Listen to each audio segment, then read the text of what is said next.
ಇವತ್ತಿನ ಸಂದೇಶಕ್ಕಾಗಿ ಒಂದು 5 ನಿಮಿಷ ನಾನು ಮಾತನಾಡಲಿಕ್ಕಾಗಿ ಹೋಗ್ತೇನೆ. ತಗ್ಗಿಸುವಿಕೆ. ತಗ್ಗಿಸಿದರೆ ಉನ್ನತಿ. ಆಮೇಲೆ ತಗ್ಗಿಸುವಿಕೆ ನಮ್ಮಲ್ಲಿ ಇರಬೇಕು. ಪ್ರಪಂಚದಲ್ಲಿ ನಾವು ನೋಡುವಾಗ ದೇವರ ಮಕ್ಕಳು 2 ಕಾರ್ಯ ಮಾಡೋದಕ್ಕೆ ಅವರಿಗೆ ಆಗೋದಿಲ್ಲ. ದೇವರ ಮಕ್ಕಳು ಆದರೆ ದೇವರಿಗೆ ಇಷ್ಟ ಆದದ್ದು 2 ಕಾರ್ಯ. ಅದೇ 2 ಕಾರ್ಯ ದೇವ್ರ ಮಕ್ಕಳಿಗೆ ಇವತ್ತು ಮಾಡಲಿಕ್ಕಾಗಲ್ಲ. ಬೇರೆ ಎಲ್ಲ ಮಾಡ್ತಾರೆ. ನೀವು ದೇವ್ರ ಮಕ್ಕಳ ಹತ್ರ ಹೇಳ್ರಿ, ಆರಾಧನೆಗೆ ಬನ್ನಿ ಅಂದ್ರೆ ಬರ್ತಾರೆ, ನೀವೆಲ್ಲ ಕೂಟಗಳಿಗೆ ಬನ್ನಿ ಅಂದ್ರೆ ಬರ್ತಾರೆ, ನೈಟ್ ಪ್ರೇಯರಿಗೆ ಬನ್ನಿ ಅಂದೇಳಿ ಬರ್ತಾರೆ, ಚರ್ಚಲ್ಲಿ ಒಂದಿಷ್ಟು ಕೆಲಸ ಇದೆ ಮಾಡಿಕೊಡ್ತೀರಾ ಅಂತ ಕೇಳ್ರಿ, ಮಾಡಿಕೊಡ್ತಾರೆ. ಆಮೇಲೆ ಚರ್ಚಿದು ಏನು ಬೇಕಾದರೂ ಮಾಡ್ತಾರೆ. ಇಲ್ಲ ಒಳ್ಳೆ ದಶಮಾಂಶ ಕಾಣಿಕೆನೋ ಅದನ್ನೂ ಕೊಡ್ತಾರೆ. ಆದರೆ 2 ಕೆಲಸ ಅವ್ರಿಗೆ ಮಾಡೋಕ್ಕಾಗಲ್ಲ. ಏನು ಗೊತ್ತಿದೆಯಾ? ಒಂದು ತಗ್ಗಿಸಿಕೊಳ್ಳೋದು, ಇನ್ನೊಂದು ಕ್ಷಮಿಸೋದು. ಇವೆರಡು ಜನ ಇವತ್ತು ಮಾಡೋದಿಲ್ಲ. ಅದಕ್ಕಾಗಿ ಉನ್ನತ ಸ್ಥಿತಿಗೆ ಬರಲಿಕ್ಕಾಗೋದಿಲ್ಲ. ಕರ್ತನಿಗೆ ತುಂಬ ಇಷ್ಟ ಏನು ಗೊತ್ತಾ? ನೀನು ಏನಾದರೂ ಮಾಡು, ಕರ್ತನ ಮುಂದೆ ತಗ್ಗಿಸ್ಕೊಳ್ಬೇಕು. ಆಮೇಲೆ ತಗ್ಗಿಸೋದಂದರೆ ಆತನ ಪ್ರೀತಿಯ ಒಳಗಡೆ ನಾವೆಲ್ಲವನ್ನು ಮರೆತು ಬಿಟ್ಟು ಎಲ್ರಿಗೂ ಕ್ಷಮಿಸಬೇಕು. ನೋಡ್ರಿ, ಯಾರ ಹತ್ರ ಹೇಳ್ರಿ, ನಿಮ್ಮ ವೈರಿ ಯಾರು ಅಥವಾ ನಿಮಗೆ ಅನ್ಯಾಯ ಮಾಡಿದವರು, ನಿಮ್ಮನ್ನು ಅವಮಾನ ಮಾಡಿದವ್ರ ಹತ್ರ ಹೋಗಿ ನೀವು ಮಾತಾಡೋಕ್ಕೆ ರೆಡಿ ಇದ್ರಾ? ಇಲ್ಲ. ಓ ಬ್ರದರ್, ಸಿಸ್ಟರ್, ಇರಲಿ ಏನೇ ಆಗಲಿ, ನೀವು ನಂಗೆ ಅವಮಾನ ಮಾಡಿದ್ರಿ, ಆದರೆ ನಾನು ಕ್ಷಮಿಸ್ತೀನಿ ಅಂತ ಕ್ಷಮಿಸ್ತೀರಾ? ಅಲ್ವಾ? 2 ಕಾರ್ಯಗಳು ದೇವರಿಗೆ ಬಹಳ ಇಷ್ಟ. ಒಂದು, ಕರ್ತನ ಮುಂದೆ ನಾವು ಎಷ್ಟು ದೊಡ್ಡ ಜನ ಆಗಲಿ, ಎಷ್ಟು ಓದಿರಲಿ, ದೊಡ್ಡ ಹುದ್ದೆಗಳಲ್ಲಿರಲಿ, ಆಮೇಲೆ ಸಮಾಜದಲ್ಲಿ ನಾವು ಉನ್ನತ ವ್ಯಕ್ತಿ ಆಗಿರಲಿ, ಹಣಕಾಸಿನವರಾಗಿರಲಿ, ಒಳ್ಳೆ ತಲಾಂತಿದ್ದು ಮಾತನಾಡಲಿಕ್ಕೆ ಗೊತ್ತಿರುವ ವ್ಯಕ್ತಿ ಆಗಿರಲಿ, ಆದರೆ ಕರ್ತನ ಮುಂದೆ ನಾವು ತಗ್ಗಿಸಿಕೊಳ್ಬೇಕು. ಆಮೇಲೆ ಕರ್ತನ ಪಾದದಲ್ಲಿ ನಾವು ತಗ್ಗಿಸಿಕೊಳ್ಬೇಕು. ಯಾವ ಹೆಣ್ಣಾಗಲಿ ಗಂಡಾಗಲಿ ಕರ್ತನ ಪ್ರೀತಿ, ಕರ್ತನ ಮುಂದೆ ತಗ್ಗಿಸಿಕೊಳ್ಳದೆ ಹೋದರೆ ಉನ್ನತ ಸ್ಥಾನಕ್ಕೆ ನಾವು ಬರಲಿಕ್ಕಾಗೋದಿಲ್ಲ. ಯಾಕೋಬ 4:10 ಹೇಳುತ್ತೆ, ಕರ್ತನ ಮುಂದೆ ನಿಮ್ಮನ್ನು ತಗ್ಗಿಸಿಕೊಳ್ಳಿರಿ, ಆಗಲಾತನು ನಿಮ್ಮನ್ನು ಮೇಲಕ್ಕೆ ತರುವನು. ಆಮೆನ್. ವಾಕ್ಯ ಏನಿದೆ? ಕರ್ತನ ಮುಂದೆ ನಿಮ್ಮನ್ನು ತಗ್ಗಿಸಿಕೊಳ್ಳ್ರಿ. ಹೇಗೆ ತಗ್ಗಿಸಿಕೊಳ್ಳೋದು? ಉಲ್ಟಾ ಮಾತಾಡೋದಲ್ಲ. ಆಮೇನ್. ಬೇಸರ ಆದರೂ ಕೂಡ ಮಾತಾಡೋಕ್ಕಾಗಲ್ಲ. ಕಾರಣ, ಕರ್ತನ ಮುಂದೆ ನಾವು ತಗ್ಗಿಸಿಕೊಳ್ಬೇಕು. ಆಮೇನ್. ಕರ್ತನ ಮುಂದೆ ನಾವು ತಗ್ಗಿಸಿಕೊಂಡ್ರೆ ಕರ್ತನ್ ಏನು ಮಾಡ್ತಾನೆ? ನಮ್ಮನ್ನು ತಕ್ಕ ಸಮಯದಲ್ಲಿ ಉನ್ನತಿಗೆ ತರ್ತಾನೆ. ಆಮೇನ್. ಹಾಗಾದರೆ ಇವತ್ತು ಡಿಸೈಡ್ ಮಾಡಿರಿ, ದೇವರ ಮುಂದೆ ಕೆಲವೊಮ್ಮೆ ದೇವರ ಕಾರ್ಯಗಳನ್ನು ಮಾಡುವಾಗ ಸಭೆಯಲ್ಲಿಯೋ ಅಥವಾ ಇನ್ನೆಲ್ಲಿಯೋ ಮನೆಗಳಲ್ಲಿಯೋ ಅನೇಕ ನಮ್ಮ ವಿರುದ್ಧವಾಗಿ ಕೆಲವು ಕಾರ್ಯಗಳು ನಡೀತದೆ. ಸಿಟ್ಟು ಬರುತ್ತೆ, ಬೇಸರ ಆಗುತ್ತೆ, ನೋವಾಗುತ್ತೆ. ಆಮೇಲೆ ಆದರೂ ನಾವೇನು ಮಾಡಬೇಕು? ಕರ್ತನಿಗೋಸ್ಕರ ಸುಮ್ಮನಿರಬೇಕು. ಯಾರಿಗೋಸ್ಕರ? ಕರ್ತನಿಗಾಗಿ ನಾವು ಸುಮ್ಮನಿರಬೇಕು. ಗಂಡ ಹೆಂಡತಿಯ ಮಧ್ಯೆ ಸಮಸ್ಯೆ ಬಂದಾಗ ತಪ್ಪು ಅಂತ ಗೊತ್ತಿದ್ರೂ ಕೂಡ ನಾವೇನು ಮಾಡಬೇಕು? ಕರ್ತನಿಗಾಗಿ ನಾವು ಸುಮ್ಮನಿರಬೇಕು. ಆಮೇಲೆ ಕರ್ತನಿಗೋಸ್ಕರ. ಕೆಲವರು ಅದನ್ನು ವೀಕ್ನೆಸ್ ಅಂತ ತಿಳ್ಕೊಳ್ತಾರೆ. ಇವರು ಏನು ಮಾತಾಡಲ್ಲ, ಯಾವಾಗಲೂ ಇವರು ದೀನತೆಯಿಂದ ಇರ್ತಾರೆ, ದೀನ ಭಾವದಲ್ಲಿರ್ತಾರೆ ಅಂತ ಅಂದ್ಕೊಂಡ್ರೂ ಚಿಂತೆ ಇಲ್ಲ. ನಾವು ಕರ್ತನಿಗೆ ಇಷ್ಟ ಆಗಬೇಕು. ಆಮೇನ್. ಮನುಷ್ಯ ಏನು ಅಂದ್ಕೊಂಡ್ರೂ ಚಿಂತೆ ಇಲ್ಲ. ನೋಡ್ರಿ, ಪಾಸ್ಟರ್ ಅಂತೆ ಯಾವಾಗಲೂ ಕಸ ಗುಡಿಸ್ತಾರೆ, ದೀನತೆಯಿಂದ ಇರ್ತಾರೆ ಅಂತ ಹೇಳಿದ್ರೂ ಚಿಂತೆ ಇಲ್ಲ. ನಾವು ಕರ್ತನ ಮುಂದೆ ತಗ್ಗಿಸಿಕೊಳ್ಬೇಕು. ಯಾಕೆಂದರೆ ಕರ್ತನೇ ಹೇಳ್ತಾನೆ, ನಿಮ್ಮನ್ನು ಕರ್ತನ ಮುಂದೆ ತಗ್ಗಿಸಿಕೊಳ್ಳಿರಿ, ನಾನು ನಿಮ್ಮನ್ನು ಉನ್ನತ ಸ್ಥಿತಿಗೆ ತರ್ತೀನಿ ಎನ್ನುವುದಾಗಿ. ಧರ್ಮೋಪದೇಶ ಕಾಂಡ 28:14 ಕೂಡ ಹಾಗೆ ಹೇಳುತ್ತೆ. ಇತರರಿಗೆ ನಿಮ್ಮನ್ನು ಅಧೀನ ಮಾಡದೆ ಎಲ್ಲರಿಗೂ ಶಿರಸ್ಸನಾಗಿಯೇ ಮಾಡುವನು. ನೀವು ಎಲ್ಲರಿಗಿಂತ ಮೇಲಣರಾಗುವಿರೇ ಹೊರತು ಕೆಳಗಣವರಾಗುವುದಿಲ್ಲ. ಯಾವಾಗ? ಕರ್ತನ ಮುಂದೆ ನೀನು ತಗ್ಗಿಸಿಕೊಂಡಾಗ ನಿಮ್ಮನ್ನು ಇತರರ ಮುಂದೆ ಮೇಲಿನವರಾಗಿ ಮಾಡ್ತಾನೆ ಹೊರತು ಕೆಳಗಿನವರಾಗಿ ಕರ್ತನು ಮಾಡೋದಿಲ್ಲ. ಯಾವುದರಲ್ಲಿಯೂ ಮಾಡೋದಿಲ್ಲ. ಸೇವೆಯಲ್ಲೂ ಮಾಡೋದಿಲ್ಲ, ಸಮೃದ್ಧಿಯಲ್ಲಿಯೂ ನಿಮ್ಮನ್ನು ಕೆಳಗಾಗಿ ಮಾಡೋದಿಲ್ಲ, ನಿಮ್ಮ ಕುಟುಂಬ ಜೀವಿತದಲ್ಲಿಯೂ ನಿಮ್ಮನ್ನು ಕೆಳಗಿನವರನ್ನಾಗಿ ಮಾಡೋದಿಲ್ಲ. ನಿಮ್ಮನ್ನು ದೇವರು ಮೇಲಿನವರಾಗಿ ಮಾಡುತ್ತಾನೆ. ಆಮೇನ್. ಏನಿದೆ ವಾಕ್ಯ 28:14? ಇತರರಿಗೆ ನಿಮ್ಮನ್ನು ಅಧೀನ ಮಾಡದೆ ಎಲ್ಲರಿಗೂ ಶಿರಸ್ಸನ್ನಾಗಿಯೇ ಮಾಡುವನು. ಇತರರಿಗೆ ನಿಮ್ಮನ್ನ ಏನ್ ಮಾಡೋದಿಲ್ಲ? ಇವತ್ತು ಎಷ್ಟು ಜನರಿಗೆ ನೀವು ಅಧೀನರಾಗಿದ್ರಿ? ಸಾಲಗಾರರಿಗೆ ಅಧೀನರು, ರೋಗಕ್ಕೆ ಅಧೀನರು, ಎಲ್ಲ ನೋಡಿದ್ರಲ್ಲಿ ನೀವು ಅಧೀನರಾಗಿದ್ದಕ್ಕೆ ಕಾರಣ ನೀವೇನು ತಗ್ಗಿಸಿಕೊಳ್ಬೇಕು. ದೇವರ ಮುಂದೆ ತಗ್ಗಿಸಿಕೊಂಡಾಗ ದೇವರು ಎಲ್ಲರ ಮುಂದೆ ನಿಮ್ಮನ್ನು ಉನ್ನತ ಸ್ಥಾನಕ್ಕೆ ತರ್ತಾರೆ, ಮೇಲಣದವರಾಗಿ ಮಾಡ್ತಾರೆ. ಅದಕ್ಕೆ ಬೆಸ್ಟ್ ಅಂದರೆ ದೇವ್ರ ಮುಂದೆ ತಗ್ಗಿಸಿಕೊಳ್ಳುವಂಥದ್ದು. ಸಭೆ, ದೇವರು, ಆರಾಧನೆ, ನಾವು ಅದಕ್ಕೆ ಏನು ಬೇಕಾದರೂ ಸಿದ್ಧ ಆಗಿರಬೇಕು. ಎಷ್ಟೊತ್ತಿಗಾದರೂ 12 ಗಂಟೆ ರಾತ್ರಿ, 3 ಗಂಟೆ ರಾತ್ರಿಗೆ ದೇವರದ್ದು ಏನಾದರೂ ಇದ್ದರೆ ನಾವು ಅದಕ್ಕೆ ಅಲರ್ಟ್ ಆಗಿರಬೇಕು. ದೇವರಂದರೆ ನಾವು ಇಷ್ಟಪಡಬೇಕು, ದೇವರ ಮುಂದೆ ತಗ್ಗಿಸಿಕೊಳ್ಬೇಕು. ಆಮೇನ್. ಆಗ ನಮ್ಮನ್ನು ಮನುಷ್ಯರ ಮೇಲೆ ತರೋದು ಬೇಡ. ಯಾರು ತಗೊಂಬರ್ತಾರೆ?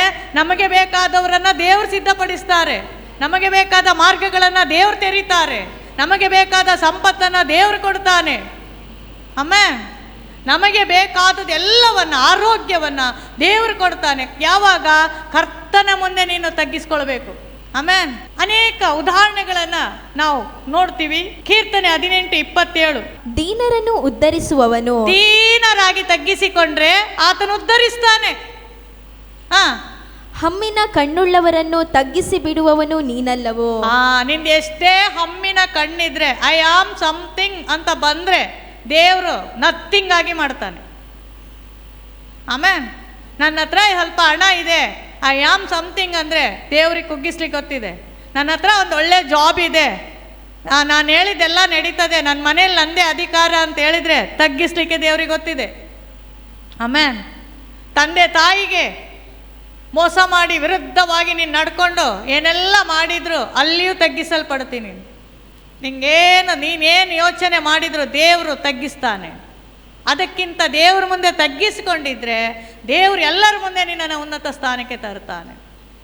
ಆಮೇನ್. ಏನು ಗೊತ್ತಿದೆ? ನಾವು ಹೇಳ್ತೀವಿ ಎಲ್ಲ ನಂಗೆ ಗೊತ್ತಿದೆ ಅಂತ. ದೇವ್ರು ಕೊಟ್ಟ ಜ್ಞಾನ ಅಷ್ಟೇ, ಅದರಲ್ಲೇನು ವಿಶೇಷತೆ ಇಲ್ಲ. ಆಮೇನ್. ದೀನರನ್ನು ಉದ್ಧರಿಸುವವನು, ಹಮ್ಮಿನ ಕಣ್ಣುಳ್ಳವರನ್ನು ತಗ್ಗಿಸುವವನು ನೀನಲ್ಲವೋ? ಆಮೇನ್. ನಿಮಗೆ ಗೊತ್ತು, ಬೈಬಲಲ್ಲಿ ಒಬ್ಬ ಅರಸನು ಬಾಬೇಲ್ ಪಟ್ಟಣವನ್ನು ಕಟ್ಟುವಾಗ ಅವನಿಗೆ ಸ್ವಲ್ಪ ಹೆಮ್ಮೆ ಬಂತು. ಹೆಮ್ಮೆ ಬಂತ ಯಾರು? ನೆಬೂಕದ್ನೆಚ್ಚರನು. ನೆಬೂಕದ್ನೆಚ್ಚರನಿಗೆ ಸ್ವಲ್ಪ ಹೆಮ್ಮೆ ಬಂತು, ನನ್ನದ್ದು, ನಾನು ಕಟ್ಟಿದ್ದು. ಹೆಮ್ಮೆ ಬಂದಾಗ ಏನು ನಡೀತು ಅನ್ನೋದನ್ನು ನಾವಲ್ಲಿ ನೋಡಬೇಕು. ದಾನಿಯೇಲನ ಪುಸ್ತಕ 4:34. ನೆಬೂಕದ್ನೆಚ್ಚರನಾದ ನಾನು ಆಕಾಶದ ಕಡೆಗೆ ಕಣ್ಣೆತ್ತಲು ನನ್ನ ಬುದ್ಧಿಯು ಪುನಃ ನನ್ನ ಸ್ವಾಧೀನವಾಯಿತು. ಇವತ್ತು ನಾವೇನಾದ್ರೂ ಕಷ್ಟ ನಷ್ಟಕ್ಕೊಳಗಾಗ್ತೀವಿ ಅಂದರೆ ಬುದ್ಧಿ ಕಳ್ಕೊಂಡಿದ್ದೀವಿ ಅಂತ ಅರ್ಥ. ಅದಕ್ಕೆ ಹೇಳೋದು, ತಗ್ಗಿಸಿಕೊಂಡಾಗ ದೇವರು ನಮ್ಮನ್ನು ಕರ್ಕೊಂಡು ಹೋಗ್ತಾರೆ. ತಗ್ಗಿಸಿಕೊಂಡಾಗ ದೇವರೇ ಎಲ್ಲವನ್ನ ಕೊಟ್ಟು ನಮ್ಮನ್ನು ಆಶೀರ್ವದಿಸ್ತಾರೆ. ತಗ್ಗಿಸಿಕೊಳ್ಳೋದು ಭಾಳ ಇಂಪಾರ್ಟೆಂಟ್. ಈ ದೇವರಿಂದ ನೀವೊಂದು ಮನೆಗೆ ಹೋಗಿ ಲೀಸ್ಟ್ ಮಾಡಿರಿ. ದೇವರಿಂದ ಬಂದದ್ದು, ಸ್ವತಃ ನಿನ್ನ ಪ್ರಯತ್ನದಿಂದ ಬಂದದ್ದು, ಎರಡು ಲೀಸ್ಟ್ ಮಾಡಿರಿ. ದೇವರಿಂದ ಬಂದದ್ದು ಅದು ಆಶೀರ್ವಾದವಾಗಿರುತ್ತೆ, ಸಮೃದ್ಧಿಯಾಗಿರುತ್ತೆ, ಅದು ನಿನ್ನನ್ನು ಬಿಟ್ಟು ಹೋಗೋದಿಲ್ಲ, ಅದು ನಾಶವಾಗೋದಿಲ್ಲ, ಅದು ಅರ್ಧ ಕಾಲದಲ್ಲಿ ಹೋಗೋದಿಲ್ಲ. ದೇವರಿಂದ ಬಂದದ್ದು. ಅದೇ ನಿನ್ನ ಪ್ರಯತ್ನದಿಂದ ಬಂದದ್ದು ಏನಾಗುತ್ತೆ? ಸ್ವಲ್ಪ ದಿನ ಚಕಚಕ ಹೊಳಿತದೆ, ಸ್ವಲ್ಪ ದಿನ ಆದಮೇಲೆ ಬಿದ್ದೋಗುತ್ತೆ. ಆಮೇಲೆ ನಮ್ಮ ಪ್ರಯತ್ನದಿಂದ ಬಂದದ್ದು ಆಮೇಲೆ ನಾಶವಾಗುತ್ತೆ. ಅದು ವ್ಯಸನವನ್ನು ಸೇರಿಸುತ್ತೆ, ಸಮೃದ್ಧಿ ಸೇರಿಸಲ್ಲ. ವ್ಯಸನ, ದುಃಖ, ಚಿಂತೆ ನಿನಗೆ ತಂದು ಕೊಡುತ್ತೆ. ಅದಕ್ಕೆ ಯಾವಾಗಲೂ ದೇವರ ಚಿತ್ತದ ಮೇರೆಗೆ, ದೇವರ ಅನುಮತಿಯ ಮೇರೆಗೆ ತಗ್ಗಿಸಿಕೊಂಡು ಇರುವಾಗ ದೇವರೇ ಎಲ್ಲವನ್ನ ಬರ ಮಾಡ್ತಾನೆ. ಆಮೇನ್. ಇವನು ಏನೆಲ್ಲ ಮಾಡಿದನು, ಏನೆಲ್ಲ ಕಾರ್ಯಗಳನ್ನು ಮಾಡಿದ್ನು ನೆಬೂಕದ್ನೆಚ್ಚರನು. ಆತನು ಬ್ಯಾಬಿಲೋನ್ ದೇಶದ ಏಕಾಧಿಪತಿಯಾಗಿದ್ದನು. ಕ್ರಿಸ್ತಪೂರ್ವ 634ರಿಂದ 562ರವರೆಗೆ ಇವನು ರಾಜ್ಯವನ್ನು ಆಳ್ತಾನೆ. 634ರಿಂದ 562ರವರೆಗೂ ರಾಜ್ಯ ಆಳಿ ದೇವರು ಇವನನ್ನು ಬಹಳ ಪ್ರೀತಿ ಕೂಡ ಮಾಡಿದ. ಆದರೆ ಅವನು ಹೇಳುವಂಥ ಮಾತು ನೋಡ್ರಿ, ನೆಬೂಕದ್ನೆಚ್ಚರನಾದ ನಾನು ಆಕಾಶದ ಕಡೆಗೆ ಕಣ್ಣೆತ್ತಲು ನನ್ನ ಬುದ್ಧಿಯು ಪುನಃ ನನ್ನ ಸ್ವಾಧೀನವಾಯಿತು. ಇವತ್ತು ನಿನ್ನ ಕಣ್ಣು ದೇವರ ಕಡೆಗೆ ಎತ್ತು, ನಿನ್ನ ಮನಸ್ಸು ದೇವರ ಕಡೆಗೆ ಎತ್ತು, ದೇವರು ಏನಾದರೂ ಮಾಡ್ತಾನೆ. ಆಮೇನ್, ಆಮೇನ್. ನಿನ್ನ ಪ್ರಯತ್ನವೋ, ನಿನ್ನ ಆಸೆಯೋ, ನಿನ್ನ ಶರೀರದ ಆಸೆಯೋ, ಇದೆಲ್ಲ ದೇವರ ಮುಂದೆ ಅಲ್ಪ ಕಾಲ ಮಾತ್ರ. ಆದರೆ ದೇವರು ಕೊಡೋದು ಶಾಶ್ವತವಾಗಿರುತ್ತೆ. ಆಮೇನ್. Hallelujah, hallelujah. ಅದಕ್ಕೆ ದೇವರು ಕೊಟ್ಟರೆ ಮಾತ್ರ ಬಹಳ ಚೆನ್ನಾಗಿರುತ್ತೆ. ಅದಕ್ಕೊಂದು ಉದಾಹರಣೆ ಹೇಳ್ಬೇಕಂತ ಹೇಳಿದರೆ, ಜ್ಞಾನೋಕ್ತಿ 22:4. ಜ್ಞಾನೋಕ್ತಿ 22:4. ಧನ ಮಾನ ಜೀವಗಳು ದೀನ ಭಾವಕ್ಕೂ ಯೆಹೋವನ ಭಯಕ್ಕೂ ಫಲ. ದೀನ ಭಾವ ಇದ್ರೆ ಧನ ಮನ ತನು ಗಿಣ ಎಲ್ಲ ಬರುತ್ತೆ. ಆಮೇಲೆ ಏನು ಬರುತ್ತೆ? ಧನ ಮಾನ ಜೀವ, ಸಮೃದ್ಧಿ, ಹಣ, ಆಸ್ತಿ, ಅಂತಸ್ತೋ, ನಿನ್ನ ಆನರೋ, ನಿನ್ನ ಗೌರವವೋ ಎಲ್ಲ ನೀನು ದೇವ್ರ ಮುಂದೆ ತಗ್ಗಿಸಿಕೊಳ್ಳುವಾಗ ತಕ್ಕ ಕಾಲದಲ್ಲಿ ದೇವರು ನಮಗೆ ಅದನ್ನು ಕೊಡುವವನಾಗಿದ್ದಾನೆ.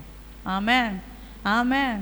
ಇವತ್ತು ಹೆಚ್ಚಿನವರಿಗೆ ಸಾಧ್ಯವಾಗದೇ ಇರುವಂಥ ವಿಷಯ ತಗ್ಗಿಸಿಕೊಳ್ಳದೆ ಇರುವಂಥದ್ದು. ಆಮೇನ್ ಆಮೇನ್. ನೋಡ್ರಿ, ಏನು ಕೆಲಸ ಹೇಳಿದ್ರು ಮಾಡ್ತಾರೆ. ಪಾಸ್ಟ್ರ್ ಏನಾದರೂ ಒಂದು ಹೇಳಿದರೆ ತಗ್ಗಿಸಿಕೊಳ್ಳಿಕ್ಕೆ ತಯಾರಿರೋದಿಲ್ಲ. ನಾವು ಪಾಸ್ಟ್ರ್ ಹೇಳಿದ್ ಮಾಡೋಕ್ಕಾಗತ್ತಾ ಅಂತ ಹೇಳಿ ತಗ್ಗಿಸಿಕೊಳ್ಳೋದಿಲ್ಲ, ಕಳ್ಕೊಳ್ತಾರೆ. ಆಮೇಲೆ ಹಾಲೆಲೂಯ್ಯ.